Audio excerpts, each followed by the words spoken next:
হে everyone, good morning. কেমন আছো তোমরা সবাই? আশা করব সবাই তোমরা অনেক ভালো আছো। আমি আর ম্যাগিও মোটামুটি আছি।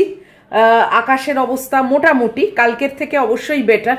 এখনো অবধি বৃষ্টি মানে নামেনি, তবে হ্যাঁ মেঘ করে আছে এবং একটু মানে কিরকম চাপ মতো হয়ে আছে। আর আজকে হচ্ছে ওয়েডনেসডে, আর এখন বাজে 9:10। এই এখন থেকেই আমার ব্লগটাকে স্টার্ট করলাম। সকাল থেকে আর একদমই শুরু করিনি, একটু মাথাটা ধরেছিল জানো তো, মানে ভালো লাগছিল না ঠিক। আর ঘুম থেকে উঠে প্রথম কাজ যেটা করেছি সেটা হচ্ছে আমার ডেলি ওয়্যারের 2-4টে জামা যা ছিল হ্যান্ড ওয়াশ করে বারান্দায় দিয়ে দিয়েছি, ওই র্যাকটাতে দিয়েছি। কেননা বৃষ্টি যখন মানে হয়নি, আসেও নি, তখন ওই বাইরেই যা জল পড়ার পড়ে যাক, কেননা আমি তো আর অত ভালো নিংড়োতে পারি না, তাই বারান্দাতেই যা হওয়ার হয়ে যাক, তারপরে বৃষ্টি এলে র্যাকটাকে ভেতরে করে নেব। তো এই হলো ব্যাপার। আর ওয়াশিং মেশিনের কথা কিনতে যাব।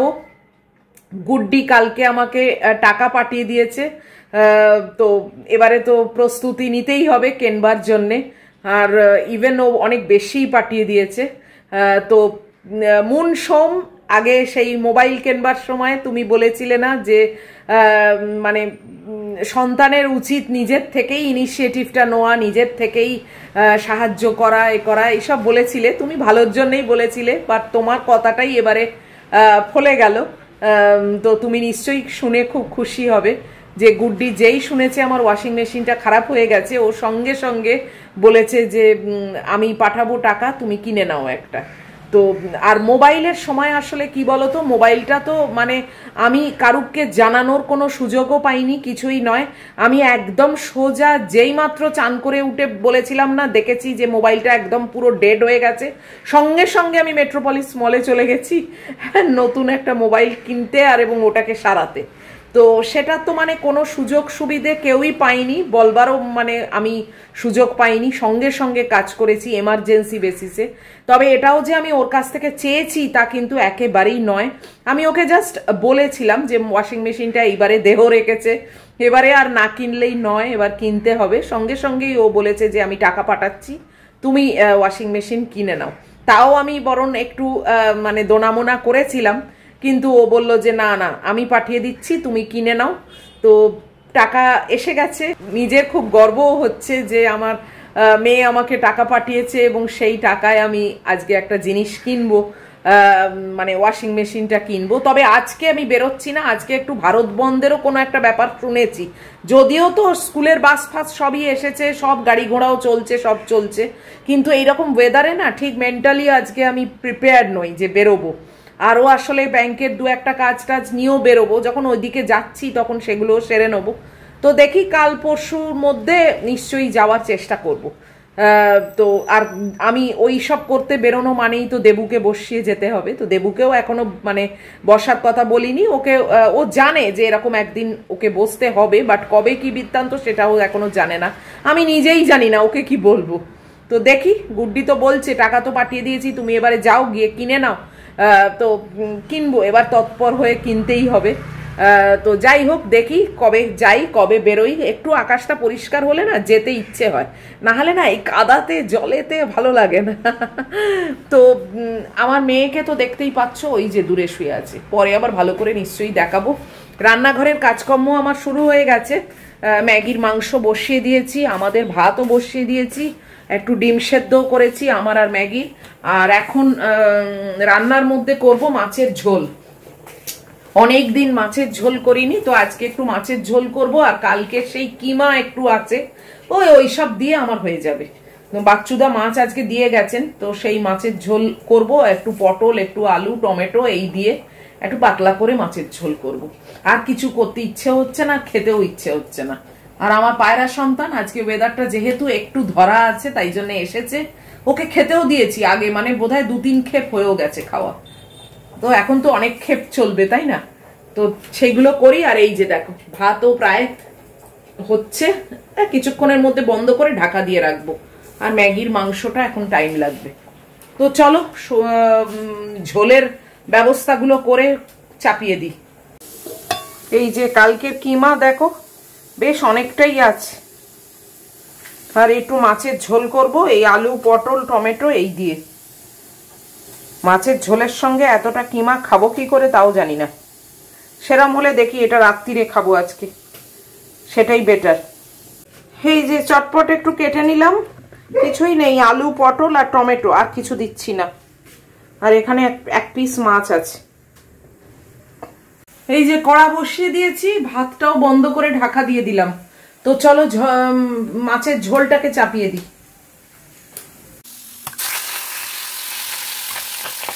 মাছটা ভাজা হচ্ছে, ভাবলাম তোমাদের বাইরেটা একটু দেখিয়ে দিই কি অবস্থা। এই দেখো বসে যাচ্ছে, আকাশ একদম ঘোলাটে, দেখেছো? ও বাবা, বৃষ্টি তো পড়ছে, এই দেখো, দেখেছো? টিপ টিপ টিপ টিপ করে বৃষ্টি পড়ছে। জানতাম না তো। কাপড় জামার র্যাকটা তাহলে তুলে নিতে হবে। এ উন্নতি কবে হবে কে জানে। একেবারে বর্ষা তো বর্ষাই। কাপড় জামার র্যাকটা তুলতে গিয়ে দেখলাম যে না, কোনো জল ছিটকছেও না, জল আসছেও না। তাহলে থাক, চলো। মাছটা ভাজা হয়ে গেছে,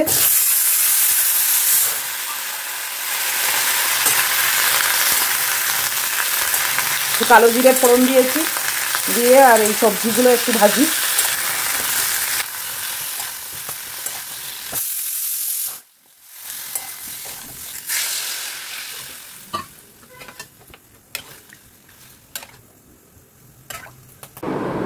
ব্রেকফাস্ট নিয়ে বসে পড়েছি, এখন বাজে 9:25। বাইরের অবস্থা একদমই ভালো না, মানে ক্রমশ নিঝুম হয়ে আসছে। সেই সেমই ব্রেকফাস্ট, আপেল আর ওটস। দেখি কালকে বেরোতে পারি কিনা ওয়াশিং মেশিনটা কিনতে। দোকান আমার ঠিক আছে, সেটা কোনো ব্যাপার না, এদিক ওদিক কোথাও ঘুরবো না। আসলে এই ওয়েদারে না বেরোতে ইচ্ছেই করে না। তাও গুড্ডি অনেক বেশি টাকা পাঠিয়ে দিয়েছে। আমি তাও বলেছিলাম যে যতটা লাগে সেটা ওয়াশিং মেশিন কেনার পর, বাকিটা তোকে কি করে আমি রিটার্ন করব। বলে তুমি কি পাগল হয়েছো, তুমি আবার রিটার্ন করবে? তো রেখে দাও তুমি, তোমারই কোনো কাজে আবার লাগবে। শুনে সত্যি মনে হলো যে একা একা অনেক কষ্ট করে বড় করেছি, সার্থক হয়েছে। যদিও আমি চাইনিও, আমার চাইতেও খুব মানে খারাপ লাগে, কিন্তু ও নিজের থেকেই বলেছে যখন, তখন একটু চিন্তাও করছিলাম। কেননা এই মাত্রই তো 26,000 টাকা দিয়ে একটা ফোন কিনলাম, বলো, সঙ্গে সঙ্গেই আবার আর একটা বড় খরচ। চিন্তা ভাবনা তো করতেই হয়। ও আমাকে চিন্তা মুক্ত করে দিল। ছেলে মেয়ে বড় হয়ে কিছু করলে মা বাবার জন্যে সত্যিই খুব ভালো লাগে, প্রাউড ফিল হয় সেটা। আর আমি ফোনের বেলায় বেশ কয়েকটা কমেন্টও পেয়েছিলাম এই নিয়ে, যে মেয়ে কিছু সাহায্য করলো না, বা মেয়ে কিনে দিতে পারতো, তো ওখানে চাকরি করে, এ করে। তো আজকে আমি সেটা বলতে পারলাম তোমাদের। নিশ্চয়ই যারা যারা কমেন্ট করেছিলে তারাও মানে শুনে খুব খুশি হবে আর কি। তোমরাও তো নিশ্চয়ই কনসার্ন হয়েই লিখেছিলে, তো তোমাদের নিশ্চয়ই খুবই খুশি লাগবে এটা শুনে। এখন আবার টাকা হাতে আছে এই ওয়েদারের জন্যে। না, যাবো তো বটেই, চেষ্টা করছি। এই উইকেই তো অবশ্যই কেনার একটা প্ল্যান আছে। হাতে করে করে কেচে কি আর হয় নাকি? আর সে নিংড়োতেও পারি না, কিছু না, ঠিক মতো হয় না। যাই হোক, চলো এখন খেয়ে নি। 10:30 বাজে, আর এই মাত্র আমি চান করে বেরোলাম, একদম ফ্রেশ। আর জানলার পাশে বসেছি, তার একটাই কারণ, এই যে চার্জ হচ্ছে, জানো, এই যে দেখেছো, এই যে চার্জটা একদম কমে গেছে, তাই জন্য চার্জে লাগিয়েই তোমাদের সঙ্গে ভাবলাম একটু কথা বলে ভিডিওটা শেষ করে দেবো। কালকে ইউটিউবে একজনের ইন্টারভিউ দেখলাম, একজন মুসলিম ভদ্রমহিলা। তো তার কথাগুলো শুনে আমার এত খারাপ লাগলো না, তখন থেকেই ভাবছি যে কখন তোমাদের সঙ্গে একটু শেয়ার করব। মানে এত মানুষ মানে বিশ্বাসঘাতক হতে পারে, মানে একটা লেভেল আছে, তো এটার কোনো লেভেল নেই।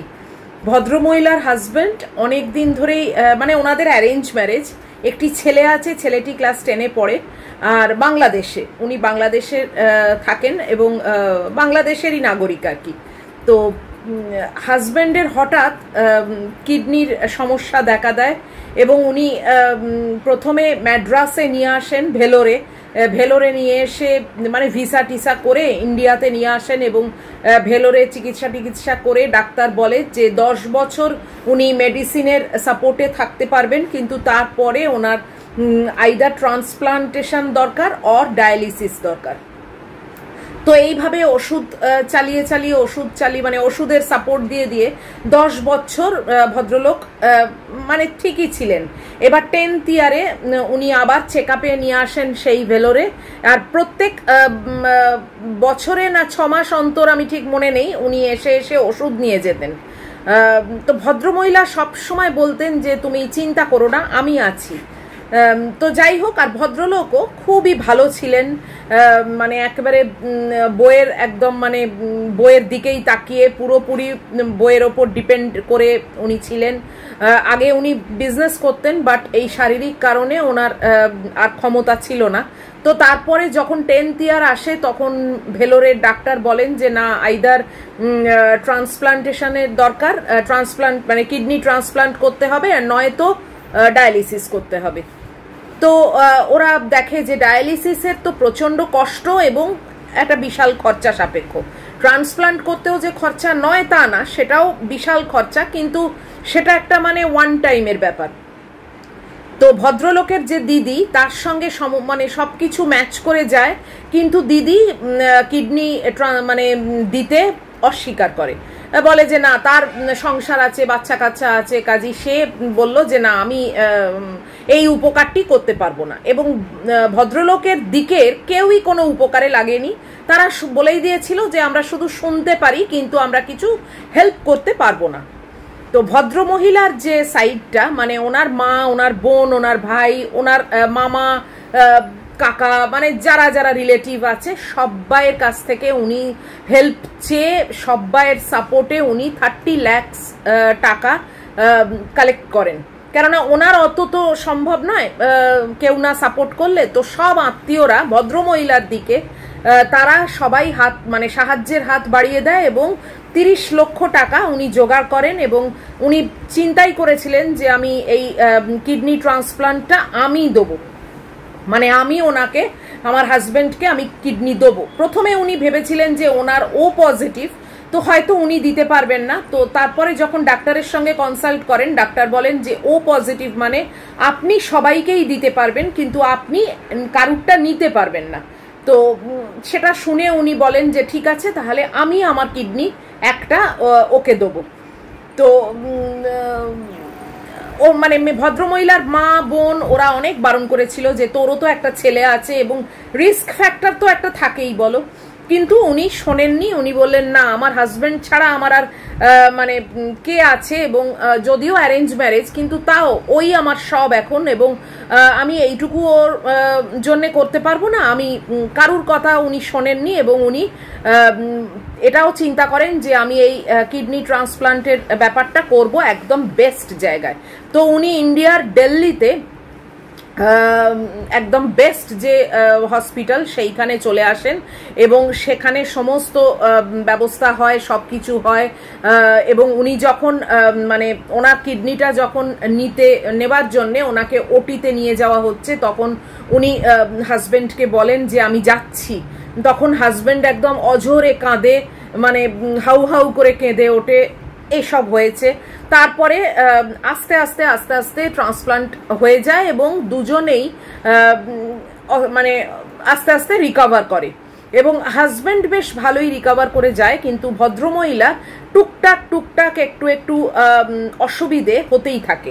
ওনার যেরকম আগে লো প্রেশার ছিল, কিন্তু এই কিডনি ডোনেট করার পর ওনার হাই প্রেশার হয়ে গেছে এবং ওনার অনেক কিছু শারীরিক মানে কমপ্লিকেশন দেখা দিয়েছে। এবং ওনার রোজগার হচ্ছে, ওনার একটা বিউটি পার্লার বাড়িতেই আছে। সেই বিউটি পার্লারেও উনি এখন আর তেমন খাটতে পারেন না, কেননা এই ডোনেট করবার পর ওনার শারীরিক অনেক রকম প্রবলেম দেখা দেওয়াতে উনি মানে সেই আগের মতো খাটার ক্ষমতাটা ওনার আর নেই। একটুতেই উনি টায়ার্ড হয়ে যান, একটুতেই উনি মানে শুয়ে পড়েন, ঠিক শরীর দেয় না আর কি। কিন্তু উনি বলছেন যে মানে অদ্ভুত ব্যাপার, যেদিন থেকে এই কিডনি ট্রান্সপ্লান্ট করার প্রসেসটা হয়ে গেল এবং আমার হাজব্যান্ড বেঁচে গেল এবং সে আস্তে আস্তে ভালো হতে শুরু করলো, তখন থেকেই সেই হাজব্যান্ড কিন্তু পাল্টাতে আরম্ভ করলো। মানে অত্যাচার, মারধরও করেছে বউকে, এবং বলে যে মানে মারধর করে যেটা, সেটা রেগুলার যে করছে তা না, কিন্তু যখন করে সেটা অমানবিক এবং মানে তুচ্ছ কারণে। বলে যেমন আমি হয়তো ছাতে কাপড় জামা আনতে গেছি, মানে 2 মিনিট কেন দেরি হয়েছে সেটার জন্য মেরে দিল। তারপরে বলে আমি পার্লারে কাজ করছি, আমার কাস্টমার চলে গেছে, সঙ্গে সঙ্গে আমি কেন ওপরে উঠে আসিনি। বলে আরে কাস্টমার চলে গেলেও আমি হয়তো ফেসিয়াল করেছি কি মানে কাস্টমারের, তো আমি আমার হাতটা ধোবো, জায়গাটা গোছাবো, পরিষ্কার করব, কাটিং হেয়ার কাটিং করলে আমার সব চুল টুল পড়ে থাকে, মানে তার কাস্টমারের সেসব জায়গা পরিষ্কার করব। তো এরকম তো হয় না না যে মানে একেবারে সঙ্গে সঙ্গে উড়ে চলে আসতে হবে। এই সব তুচ্ছ কারণে ওনাকে মারধর করেন এবং ভালোভাবে কথা অবধি বলেন না, মানে কোনো রকম মানে যেন তাচ্ছিল্য, মানে ওয়াইফকে যেন দেখতেই পাচ্ছে না, মানে সহ্যই করতে পারছে না, এরকম একটা ব্যাপার। তো ইভেন যিনি এই ট্রান্সপ্লান্টটা করেছিলেন, তিনি ভদ্রলোককে কিন্তু নাকি বলেছিলেন যে আপনার ওয়াইফকে সব সময় মর্যাদা দিয়ে রাখবেন, কোনো দিন একটু চড়া গলায় কথা অবধি বলবেন না, কেননা ওনার জন্যই আজকে আপনি কিন্তু বেঁচে গেলেন।